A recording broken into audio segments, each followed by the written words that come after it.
À tous, bienvenue sur CryptoForce. Et aujourd'hui, on va parler de la Russie et comment et pourquoi, en fait, l'Europe, malgré les sanctions, malgré les embargos sur le pétrole brut russe du 5 décembre 2022 et malgré l'embargo sur les produits pétroliers raffinés russes du 5 février 2023, eh bien, achète, semble-t-il, malgré tout, encore du pétrole russe via des détours colossaux.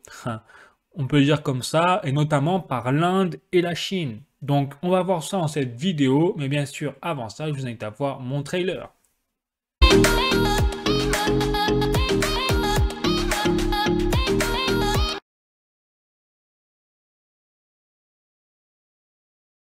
Donc, j'ai fait comme d'habitude de mon article sur cryptoforce.fr que je vous invite à lire si vous le souhaitez. Donc, le titre de l'article, c'est La Russie vend toujours du pétrole à l'Europe grâce à la Chine et à l'Inde. Et donc, la boucle est bouclée, inévitablement, indirectement, il semblerait. Donc, déjà, je vais vous faire un petit rappel pour peut-être les personnes qui n'ont pas vu mes précédentes vidéos. Donc, si vous avez déjà vu mes précédentes vidéos, je vous invite à peut-être directement à passer à la suite dans le chapitre de ma vidéo. Mais il faut savoir que depuis le 5 décembre 2022, il y a un embargo sur les produits sur le pétrole brut russe qui est en vigueur, donc au sein de l'Union européenne, et depuis le 5 février 2023, il y a également un embargo sur les produits pétroliers raffinés russes, c'est-à-dire le diesel, le mazout, le gazole, etc. Et donc, ce qui se passe, c'est que tous les pays membres de l'Union européenne ont depuis ces dates-là l'interdiction d'importer du pétrole brut russe et des produits pétroliers raffinés russes sur leur sol, ce qui représente pour le pétrole brut 30% des importations totales de l'Union européenne, et pour par exemple le diesel, qui fait partie d'un des produits raffinés pétroliers raffinés russes, eh bien 40% des importations totales de diesel de la part de l'Union européenne. C'est-à-dire que là, depuis quelques mois, on a 30% de moins dans l'Union européenne sur le pétrole et 40% de moins, par exemple, sur le diesel. Voilà, déjà, première chose. Et ensuite, il faut savoir également qu'en plus de ces interdictions d'importation des pays de l'Union européenne de pétrole russe, eh bien, on a à cela qui s'ajoute un système de plafonnement, notamment du baril de pétrole à 60 dollars pour le pétrole brut russe, et également pour, là c'est quelque chose de nouveau que peut-être je vous apprends, également sur les produits pétroliers raffinés russes qui a été mis en place donc depuis février, et c'est-à-dire en fait, comme vous pouvez le voir là, donc un plafond qui se décompose en deux catégories, 100 dollars de plafond pour les produits les plus chers comme le diesel et 45 dollars pour les produits pétroliers les moins chers comme le nafta. Donc je vous montre les sources bien sûr, regardez la BFM Business, que va changer le plafonnement des prix du pétrole russe approuvé par le G7. Donc ça c'était au 3 décembre 2022 et il parle effectivement de 60 dollars le baril. Et pour le reste, je suis sur le journal de la marine marchande, donc deux plafonds de prix pour les produits pétroliers raffinés. Et donc là, on parle bien, vous voyez, de 100 dollars pour les plus chers, produits pétroliers plus chers, et 45 dollars pour les produits pétroliers les moins chers. Donc en fait, on a exactement pour les deux embargos la même stratégie, mais un peu différente sur les prix. Et donc, je rappelle, en fait, ce qui se passe, c'est que tout l'enjeu, justement, de ce plafonnement des prix, c'est de gêner la Russie, surtout au niveau du commerce international, et notamment avec la Chine et l'Inde, qui sont des très gros, et on va le voir dans cette vidéo, importateurs de pétrole brut russe. Et donc, en fait, l'Union européenne, elle se base sur ces plafonds pour gêner également au niveau des assurances européennes, qui, je vous rappelle, possède à peu près 90% du marché des assurances sur le transport maritime au niveau des tankers, des super pétroliers. Et donc, si la Russie ne se conformait pas à ces plafonnements sur ses propres produits, les assurances européennes auraient l'interdiction d'assurer les tankers. Et donc, ces tankers-là, qui soit sont russes, soit transportent du pétrole russe, auraient l'obligation de rester à quai puisqu'ils ne seraient pas couverts par les assurances européennes. Et donc, dans un deuxième temps, l'enjeu également de l'Union européenne de couper les importations de pétrole brut et de produits pétroliers raffinés russes, c'est qu'il faut savoir, c'est que les exportations de pétrole brut vers l'Union européenne représentent 50% du marché pour la Russie en 2022 avant la guerre. et quasiment la même proportion pour les produits pétroliers raffinés comme le diesel, qui représentaient un marché de 50% d'exportation vers l'Union européenne pour la Russie. Donc c'est pour ça que l'Union européenne met le paquet là-dessus, c'est parce qu'elle comptait faire diviser par deux quelque part les revenus liés au pétrole de la Russie et donc indirectement supporter l'effort de guerre pour l'Ukraine. Voilà. Mais ce qui s'est passé, là je vous rappelle encore une fois, c'est que les embargos sont complètement tombés à l'eau, puisque, et là j'aborde peut-être quelque chose que je n'avais pas trop abordé dans mes autres vidéos, c'est également le jeu des partenariats entre la Russie et l'Inde et la Chine, notamment qui sont ces plus gros partenariats économiques membres du BRICS. Et le BRICS, je vous rappelle, c'est une alliance économique faite par le Brésil, l'Inde, la Chine, la Russie et l'Afrique du Sud. Et donc on voit bien que dans cette alliance du BRICS, il y a la Chine et l'Inde qui ont énormément répondu à l'appel, au secours entre guillemets, de la Russie pour, eh bien, tout simplement importer beaucoup plus de pétrole. Et là, notamment, j'ai les chiffres donc de Bloomberg. L'Inde a multiplié par 33 depuis 2022 en une seule année ses importations de pétrole russe. Donc ça, c'est l'article Bloomberg, je vous le montre, il est là. India, 33, donc 33 fois plus de pétrole russe que l'année passée. C'est une énormité comme c'est un record en fait absolu d'une année à l'autre. Et donc, pareil pour la Chine, c'est-à-dire que la Chine a augmenté les importations de pétrole russe de manière record, au point d'en mettre à disposition de la Russie ses propres super pétroliers tankers chinois, couverts par des assurances chinoises. Donc ça veut dire qu'on est en train de rebasculer également et de rééquilibrer un marché des assurances qui était dominé auparavant par les assureurs européens. Mais comme aujourd'hui les assureurs européens ont de plus en plus l'interdiction, puisque les prix des plafonnements sont de moins en moins respectés, comme les prix vont augmenter ou fluctuer en tout cas au fur et à mesure du temps pour le baril de pétrole russe brut et pour les produits pétroliers raffinés russes, les assureurs européens vont avoir l'interdiction de plus en plus de couvrir ces tankers. Et donc, la Russie n'a pas d'autre choix avec ses partenaires économiques que de créer leur propre réseau d'assurance qui va venir indirectement concurrencer le réseau d'assurance européenne. Donc ça, c'est encore une autre peut-être détail, entre guillemets, qui représente peut-être centaines de milliards de dollars, comme ça, qui va concurrencer, qui pèse dans la balance sans que personne n'y ait peut-être pensé auparavant, puisque c'est ce qui est en train de se passer. Bon. Et donc, en fait, ce qui se passe, c'est que la Russie et la Chine, notamment, ont mis en place une flotte donc, de super pétroliers qui est déjà capable à elle seule de transporter 10% des exportations totales pétrolières de la Russie. Il y a une énormité. Et donc là, je me base sur un article de la zonebourse.com. Donc le pétrole russe, vous voyez, est expédié en Asie dans des super pétroliers chinois en raison de la pénurie de navires. Mais pas que la pénurie de navires, c'est qu'il y a également le problème des assurances.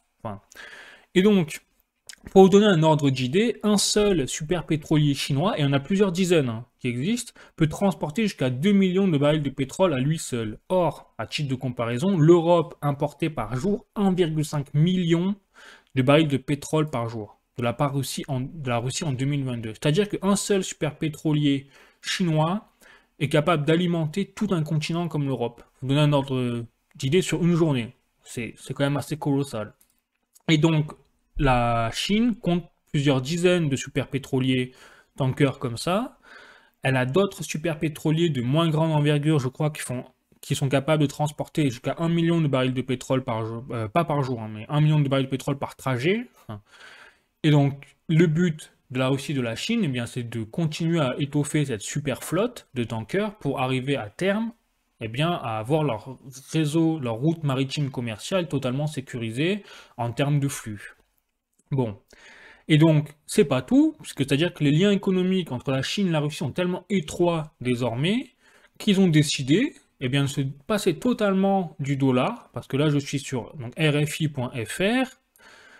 Gazprom annonce un accord avec la Chine pour l'achat de gaz russe en rouble et en yuan. Mais là, on parle de gaz russe, mais c'est également la même chose sur le pétrole, c'est-à-dire qu'ils souhaitent mettre en place, la Russie et la Chine, un système de pétro, yuan, rouble, qui viendrait en fait se désindexer du pétrodollar dominant actuel du marché.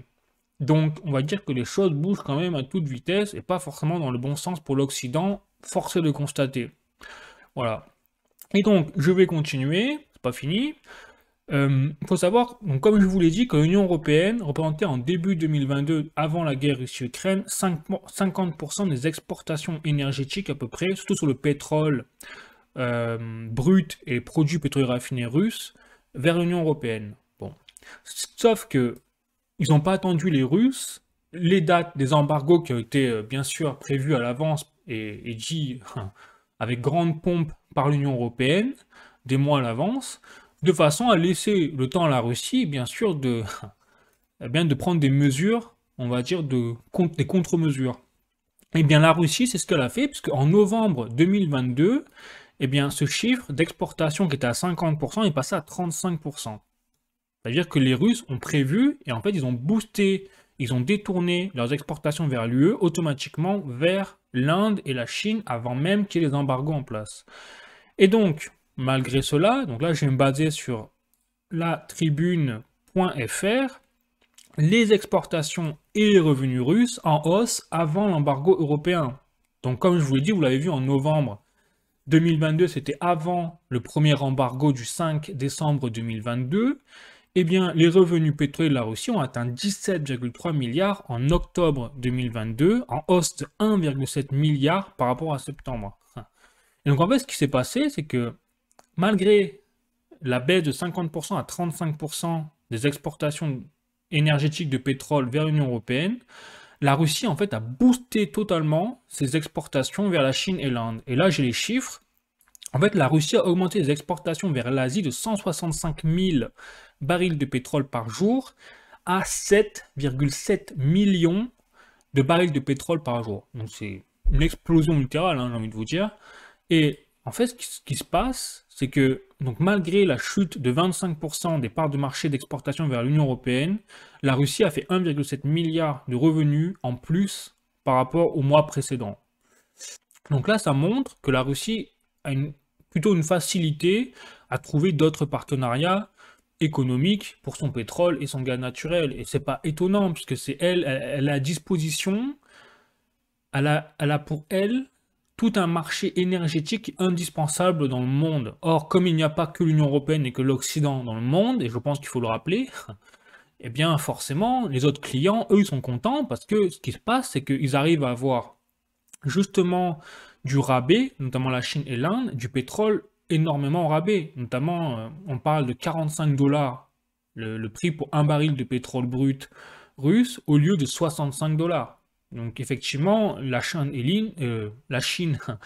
et l'Inde, ils se gavent littéralement en pétrole parce qu'ils profitent de cette promotion, ce Black Friday du pétrole, entre guillemets.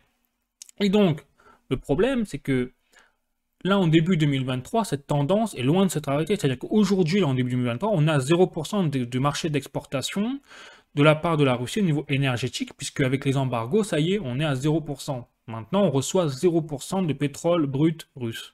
Mais malgré cela, donc j'ai fait une précédente vidéo pour vous montrer justement les résultats des embargos en début d'année 2023, eh bien la Russie a fait 19,1 milliards de dollars de revenus en janvier 2023. Or, je rappelle que là, en octobre 2022, la Russie est à 17,3 milliards de dollars de revenus. C'est-à-dire qu'entre-temps, malgré le fait qu'elle ait supprimé totalement ses revenus liés à l'exportation vers l'Union européenne, elle a encore augmenté de 2 milliards quasiment de dollars ses revenus liés au pétrole.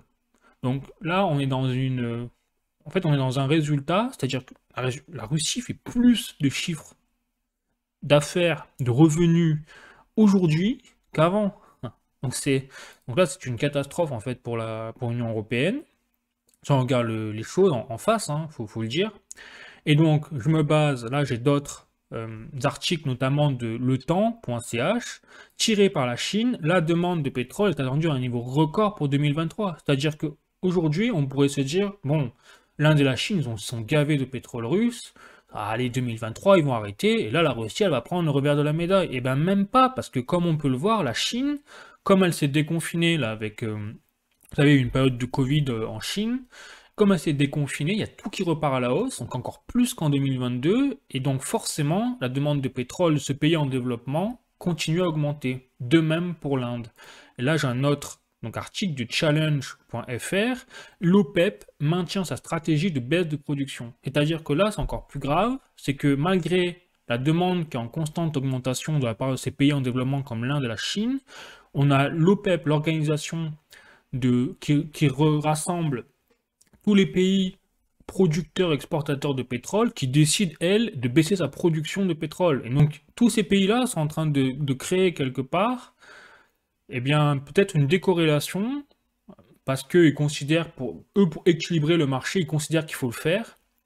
Donc, après, moi, je suis pas du tout expert là-dessus, je peux pas vous dire, mais en tout cas, eux, ils considèrent que pour respecter l'offre et la demande, il faut faire baisser, eh bien, la production de pétrole, alors que malheureusement, eh bien, la demande en pétrole augmente.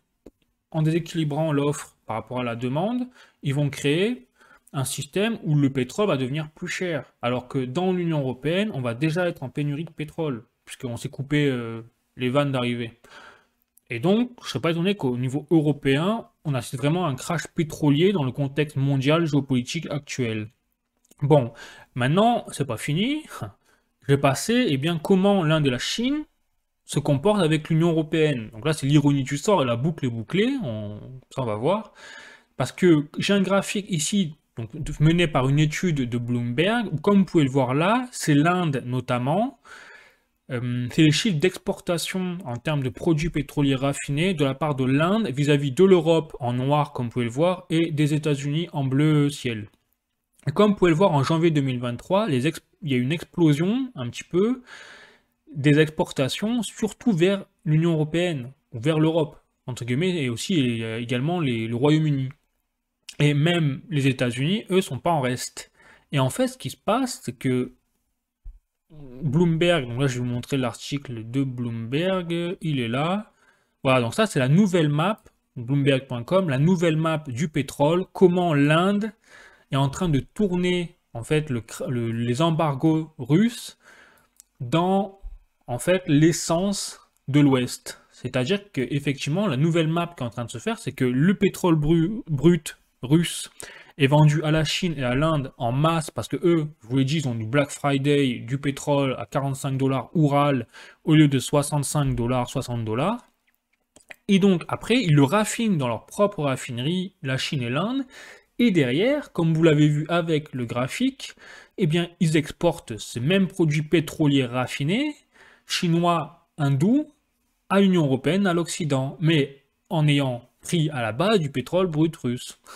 Donc là, on arrive à un système où en fait, nous, les Européens, je passe à la conclusion, hein, on s'est privé quand même de 30%, 40% de nos arrivées de pétrole, de diesel, pour affaiblir une Russie qui en fait n'a fait que trouver d'autres partenariats.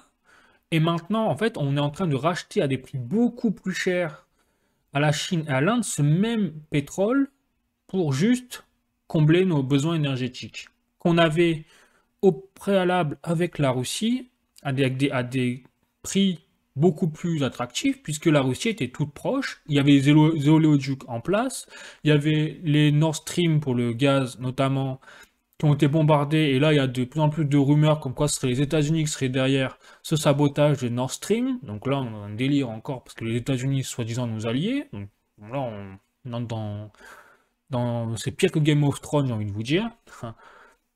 Et donc, la conclusion, c'est ça, c'est que nous, on s'est quasiment sacrifié, mais première chose, le sacrifice ne sert à rien sur le fond, puisque la Russie s'en sort presque mieux qu'avant, on le voit au niveau des chiffres, puisqu'elle fait plus de revenus qu'avant, juste en ayant revu sa map, sa feuille de route vers la Chine et vers l'Inde, et sans compter, je n'ai pas parlé du Brésil et de l'Afrique du Sud, mais là aussi, je rappelle que le Brésil et l'Afrique du Sud font partie du BRICS.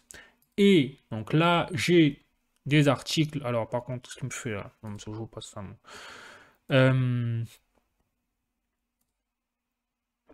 Voilà. Je suis sur zonebourse.com. L'Afrique du Sud devrait envisager d'importer du pétrole brut russe selon un ministre. Et là, c'est au 15 juin 2022.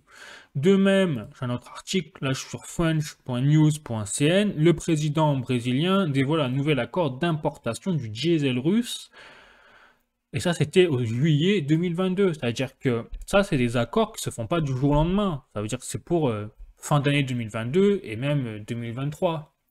Donc ça veut dire qu'on a en plus la Russie qui va peut-être booster ses exportations énergétiques vers l'Afrique du Sud et vers le Brésil en plus, sans compter peut-être d'autres pays dans le monde. Donc ça veut dire que sur le moyen long terme, la Russie, elle est gagnante en fait. Elle a juste trouvé d'autres clients. Nous, l'Union européenne, on se retrouve à acheter du pétrole brut, enfin pas du pétrole brut, mais du pétrole raffiné russe, quelque part, hein, d'ailleurs, d'origine, à des Chinois et à des Hindous, mais qui est plus cher. Donc en fait, on n'a rien changé, si vous voulez, dans cette manière, juste on s'est sacrifié bêtement, sans résultat. Et ça, c'est le pire. C'est vraiment l'ironie du sort, c'est que ça n'a servi à rien, nos sanctions, si ce n'est sur le court terme, supporter moralement l'Ukraine. Voilà, si je peux faire cette conclusion-là. Donc c'est la question, c'est jusqu'où on va aller dans le non-sens absolu, en fait, dans cette voie-là, parce que ce n'est même pas efficace. J'ai envie de dire, s'il y aurait eu de l'efficacité, d'accord, s'il y avait eu de l'efficacité, bon, mais là, on voit que c'est pas le cas. Et donc nous, en attendant, eh bien, en Europe, on est en train de subir une crise énergétique. Je rappelle, les banques centrales, ça va être la prochaine vidéo d'ailleurs, que je vous inviterai à voir avec attention si vous le souhaitez, mais si ça vous intéresse. Mais les banques centrales continuent d'augmenter les taux d'intérêt directeurs, ce qui favorise encore plus un ralentissement de l'économie en Europe, alors qu'elle est déjà très fragilisée justement par ces crises énergétiques. Donc là, il y a des questions à se poser sur l'avenir économique en Europe. Bon, donc c'était tout pour aujourd'hui. J'espère si vous avez appris des choses, n'hésitez pas à mettre un like, à vous abonner. À ma chaîne, je vais faire d'autres vidéos, notamment la prochaine sur les banques centrales qui ont relevé encore là récemment en février leur taux directeur. Et on va parler de tout ça, ce que ça signifie. Et puis sinon, ben moi écoutez, je vous fais la bise, je vous dis à bientôt. Ciao pour une nouvelle vidéo.